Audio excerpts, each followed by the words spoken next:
Fresh Morning. Fresh Morning. Vous êtes sur les 104.5 Urban FM, la station urbaine avec Mosley. Mosley, rebonjour. Rebonjour Dafresh, rebonjour tout le monde. On va parler de quoi? Aujourd'hui, nous parlons du Kevazingo Gate, du Keva Gate. Tout le monde c'est déjà fini, ça? Non, ça n'a jamais été clos. L'affaire n'a jamais été... C'est revenu au jour? Oui, c'est revenu au jour parce que tout est parti de cette affaire que tout le monde connaît, les détournements de 353 conteneurs. D'ailleurs, ça a fait le chou gras en 2019. En 2019, tout le monde était à fond là-dessus. Toute la société s'en est délectée. Qui n'a pas commenté cette actualité où on disait que 353 conteneurs avaient disparu du port d'Ovendo avec à l'intérieur du bois tranché de Kevazingo. Et à un moment donné, ça allait bon train. On a cherché les coupables. Il y a eu des destitutions en cascade, des emprisonnements même.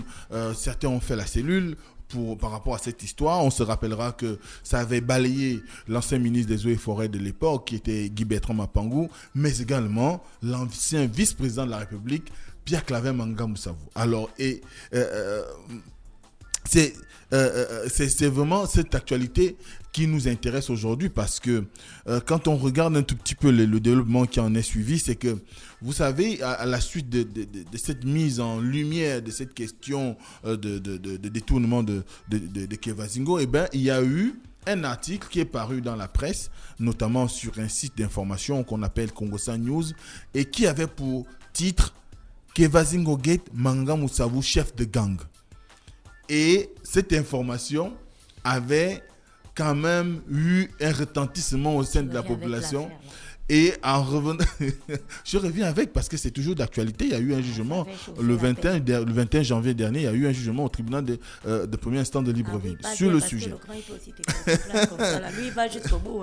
Donc, à un moment donné, on a évidemment eu la réaction de Pierre Claver Manga Moussavou parce qu'il s'était étonné du qualificatif de chef de gang parce qu'il ne se retrouvait pas, il ne comprenait pas, et on se rappellera que même son épouse Albertine Manga Moussavou avait fait une communication dans le cadre du parti pour dénoncer le fait qu'on arrive à indexer son mari sur une affaire qui est montée pratiquement de toutes pièces, une affaire qui avait beaucoup plus des relents politiques qu'autre chose parce qu'on cherchait à déboulonner Manga Moussavou de la vice-présidente de la République. Et évidemment, il faut dire qu'il y avait un certain nombre d'informations qui étaient quand même contenues dans cet article qui parlait évidemment, au-delà de qualifier Manga Moussavou de chef de gang, mais qui disait qu'il était plus ou moins le cerveau d'un vaste réseau de détournement et dont le complice n'était autre que Guy Bertrand Mapangou. Et dès cet instant, l'ancien vice-président de la République n'avait pas accepté que son nom et sa dignité soient traînées dans la boue et qu'il soit du moins jeté en pâture. Il a choisi la voie de la justice pour pouvoir amener le journaliste Steve Romeo Makanga, qui est évidemment le directeur de publication de Congosa News.info, à pouvoir dire à quel moment lui, Manga Moussavou, était responsable du détournement de 353 conteneurs. Eh bien, l'affaire s'est poursuivi au tribunal comme il avait indiqué, parce qu'après il y a eu un certain nombre de tractations. Vous voyez qu'une affaire qui date de 2019 et ce n'est qu'en 2021 qu'on a le premier jugement, parce que le dernier aura lieu le 3 février prochain. Mais il se trouve que quand on parcourt cet article, du moins quand on parcourt le rendu de justice, on se rend bien compte qu'aujourd'hui il y a non seulement des révélations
That Fresh Morning.